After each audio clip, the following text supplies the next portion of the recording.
História de Salomão. Ele foi o homem mais sábio da Bíblia, mas terminou sua vida em queda. Como alguém que começou ouvindo a voz de Deus termina construindo altares para deuses pagãos.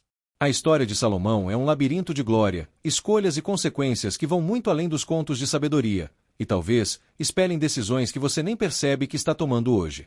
Você já ouviu falar de alguém que tinha tudo para dar certo, e mesmo assim terminou mal?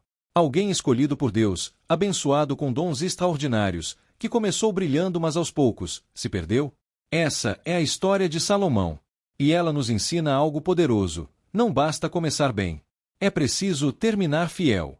Sabedoria sem direção vira destruição. Salomão teve tudo: riqueza, fama, sabedoria divina, e mesmo assim caiu. Por quê? Porque talento sem obediência é um risco. E poder sem propósito é uma sentença. O que essa história tem a ver com a sua vida? Tudo. Salomão era filho do rei Davi com Batseba. O começo da sua vida já carrega um peso porque ele nasce da união marcada por pecado e arrependimento. Mas Deus, com sua graça, transforma a dor em propósito. Ele é chamado de Jedidias, amado do Senhor, e é escolhido para suceder Davi como rei de Israel. Ele era jovem quando assumiu o trono. Inexperiente. Assumiu um reino que tinha sido consolidado à força, cercado de inimigos, com um povo exigente e uma herança pesada. Substituir um rei como Davi. E então acontece um dos episódios mais conhecidos da vida de Salomão. Deus aparece a ele em sonho e diz: peça o que quiser. Agora pensa comigo, você está diante de Deus, e pode pedir qualquer coisa. Qual seria o seu pedido? Salomão, diante de tudo o que precisava enfrentar, responde: dá-me sabedoria para governar o teu povo. Ele não pede riquezas, nem fama, nem vingança. Pede entendimento. E Deus se agrada tanto desse pedido, que responde: porque você não pediu honra, nem a morte dos inimigos, nem riqueza, eu te darei sabedoria e junto com ela, riquezas e glória como nenhum outro rei teve. E foi assim que começou a ascensão do homem mais sábio da história. Logo no início do seu reinado, Salomão prova essa sabedoria diante de um caso difícil. Duas mulheres vêm até ele com um único bebê nos braços. Ambas dizem ser a mãe da criança. Como saber quem está dizendo a verdade? Então Salomão propõe: tragam uma espada. Vamos dividir o bebê ao meio, e cada uma ficará com uma parte. Uma das mulheres concorda. A outra, desesperada, diz: não, por favor, dê a criança a ela. E aí Salomão declara: essa é a mãe verdadeira. O povo fica espantado. A sabedoria de Salomão começa a se espalhar. Mas ele não era só sábio, era também um administrador visionário. Salomão organizou 12 governadores para cuidar das tribos, fortaleceu as rotas comerciais, fez tratados com nações vizinhas e enriqueceu o país como nunca. Ele começou projetos grandiosos, construiu o Templo de Jerusalém, que Davi havia idealizado mas não teve permissão para erguer. Foi um projeto de 7 anos. Usaram cedros do Líbano, ouro puro, pedras preciosas. O templo foi feito com detalhes impressionantes. E quando ficou pronto, Salomão reuniu o povo, levou a Arca da Aliança e fez uma oração que ecoa até hoje. Ele pede que Deus ouça as orações feitas naquele lugar, que perdoe, que restaure, que cure a terra. E Deus responde com fogo descendo do céu e com a glória enchendo o templo de tal forma que ninguém conseguia entrar. Era um tempo de presença, de comunhão, de bênção. Mas Salomão não parou aí. Ele também construiu seu próprio palácio, fortalezas militares, armazéns, cidades de apoio. Mandou fabricar navios para comércio marítimo. Se uniu ao rei Irão, de Tiro, e juntos abriram novas rotas comerciais. Israel se tornou o centro econômico do mundo antigo. Ouro, prata, cavalos, especiarias, tudo passava por lá. E a fama de Salomão cruzou fronteiras. Foi assim que surgiu uma visita muito curiosa. A rainha de Sabá, um reino provavelmente na região da Etiópia ou sul da Arábia, ouviu falar da fama de Salomão e decidiu ir pessoalmente testar sua sabedoria. Ela chegou com uma comitiva de camelôs carregados de especiarias, ouro, pedras preciosas.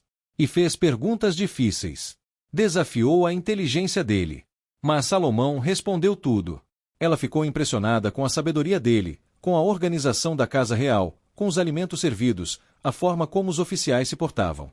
E declarou: o que ouvi no meu país era verdade, mas não me contaram nem a metade. Ela deu a Salomão grandes presentes e voltou impactada. Isso mostra o nível de influência que ele tinha.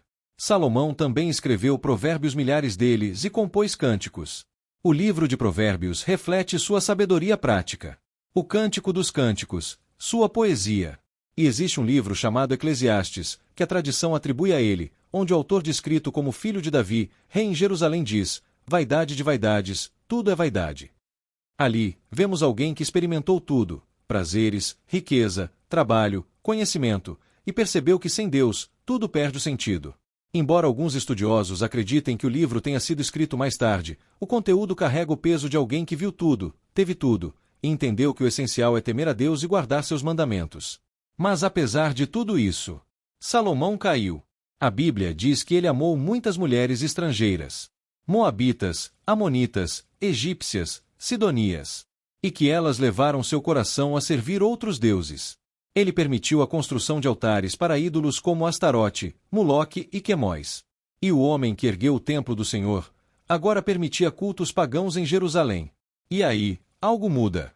Deus, que havia prometido firmar o trono de Salomão para sempre, agora avisa: por teres feito isso, vou tirar o reino das tuas mãos. Mas não nos seus dias por amor a Davi, seu pai. A partir daí, Deus começa a levantar adversários: Hadade, o Edomita, Rezon, da Síria, Jeroboão, um servo que se rebelaria e se tornaria o futuro rei das tribos do norte. O império de Salomão começa a enfraquecer. Salomão morreu após 40 anos de reinado.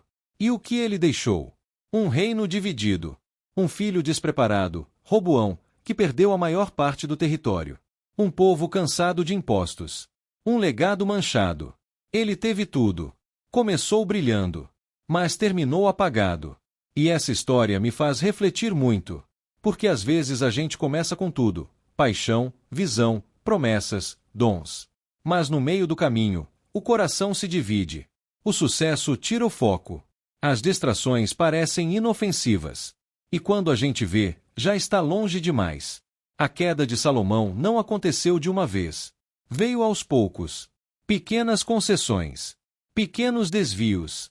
Até que o homem mais sábio se tornou escravo das próprias escolhas. Mas também vejo algo precioso aqui. A misericórdia de Deus não falhou. A promessa feita a Davi continuou de pé. E séculos depois, da linhagem de Salomão, nasceu Jesus. Porque Deus é fiel, mesmo quando nós falhamos. E se você chegou até aqui, quero te deixar uma pergunta. Com quem você parece mais hoje, com Salomão do começo, ou com o do fim? Talvez você esteja no auge, cheio de planos, sabedoria, bênçãos. Ou talvez esteja confuso, distante, dividido. Não importa. Ainda há tempo de alinhar o coração, de escolher a sabedoria verdadeira. Não há que brilhe aos olhos do mundo, mas há que permanece aos olhos de Deus. Porque, no final, como diz Eclesiastes, o dever de todo homem é temer a Deus e guardar os seus mandamentos. Essa é a verdadeira sabedoria. E esse pode ser o seu novo começo.